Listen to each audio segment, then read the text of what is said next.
नमस्कार किसान भाइयों, मैं मोहित कुमार सुमन जो आज आप लोगों को फिर से गर्मी में लगाई जाने वाली गंवार फली की खेती से अवगत कराने के लिए आया हुआ हूँ। सबसे पहले बात कर लेते हैं किसान भाइयों का, हम इस फसल को कौन कौन से समय में लगा सकते हैं। जैसे गर्मियों के दिनों में अगर हम बुआई की प्लान करते हैं तो इसको हम फरवरी और मार्च के मध्य में अगर हम बुआई करेंगे तो इससे अच्छा उत्पादन ले सकते हैं। बाकी आप लोगों को बताना चाहूँगा, इसके लिए हमें सही भूमि का चयन करना।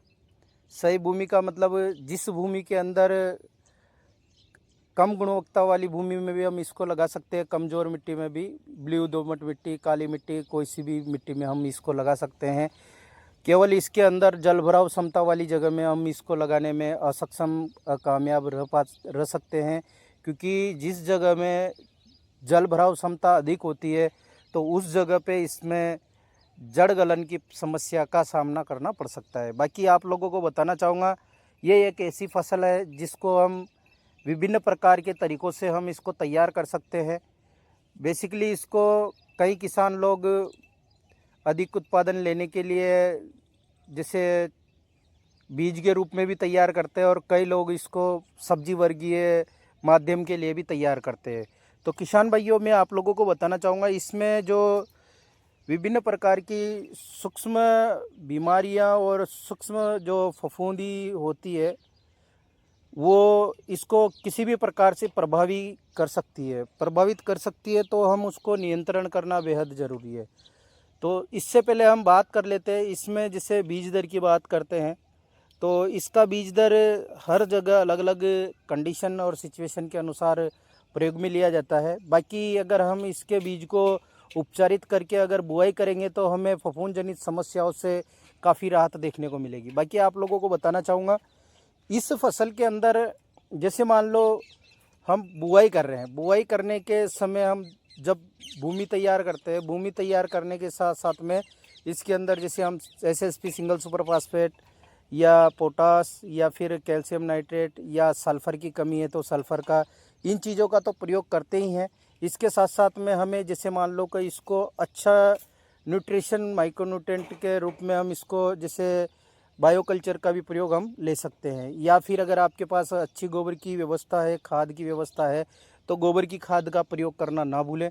इसमें पौधे का जो प्रोसेज होता है वो काफ़ी अट्रैक्टिव होता है, क्योंकि क्या है कि इसकी सबसे मेन चीज़ ये होती है कि इसका जो फल होता है वह काफ़ी अट्रैक्टिव और लंबा होता है। और किस प्रकार से होता है वो मैं आपको थोड़ा सा जानकारी में दिखाना चाहूँगा। जैसा कि आप लोग देख सकते हो, ये इस प्रकार से, और इसमें जो फल लगता है वो गुच्छों के रूप में आता है, जिससे किसान को ज़्यादा से ज़्यादा फ़ायदा देखने को मिलता है। और बाकी आप लोगों को बताना चाहूँगा, इसको जैसे बीज के माध्यम से अगर हम तैयार करते हैं तो उस चीज़ के लिए भी हम इसको लगा सकते हैं। वैसे ये जो हम गंवार फली का जो प्लॉट देख रहे हो, ये किसान ने लगभग सब्जी वर्गीय माध्यम से बुआई की हुई है। और बाकी आप लोगों को बताना चाहूँगा, इसमें अभी अधिक टेम्परेचर की वजह से कई प्रकार की सिचुएशन परिस्थितियाँ किसान को सामने देखने को मिल रही है, जैसा कि आप लोग देख सकते हो। और बाकी आप लोगों को बताना चाहूँगा, इसमें मुख्यतः वैसे बीमारियों का प्रभाव बहुत कम देखने को मिलता है, पर जो रस चूसक कीट और विभिन्न प्रकार की चुनिंदा फफूंद जो होती है, उसके लिए हम अगर नॉर्मल फोलियर स्प्रे निकाल रहे हैं तो उसके लिए हम इसके अंदर जैसे मान लो कार्बन डाइजीमेनकोजेब का प्रयोग ले सकते हैं, या फिर उसके साथ में और भी काफ़ी सारे मार्केट के अंदर फफूंदीनाशक दवाएं आपको मिल जाएंगी, जैसे हेक्साकोनाजोल हुआ। अगर जैसे मान लो माथाबंदी का हो रहा है तो उसके लिए वह हम इसमें एसिटामिप्रिड या फिर इमिडा का या थाइमोथैक्सम का, इन चीज़ों का भी प्रयोग हम इसके अंदर कर सकते हैं। बाकी कोशिश रहे किसान भाइयों का, इसके अंदर जैसे सिचुएशन अगर पत्तियों में किसी भी प्रकार की जैसे इस प्रकार की फफूंद और ये देखने को मिले तो इस चीज़ को नियंत्रण करने के लिए हमें बिल्कुल एक कंट्रास्ट ट्रीटमेंट इसका करना पड़ता है, क्योंकि ये बीमारी धीरे धीरे मक्खी मच्छर के माध्यम से आगे ज़्यादा प्रसारित होती है।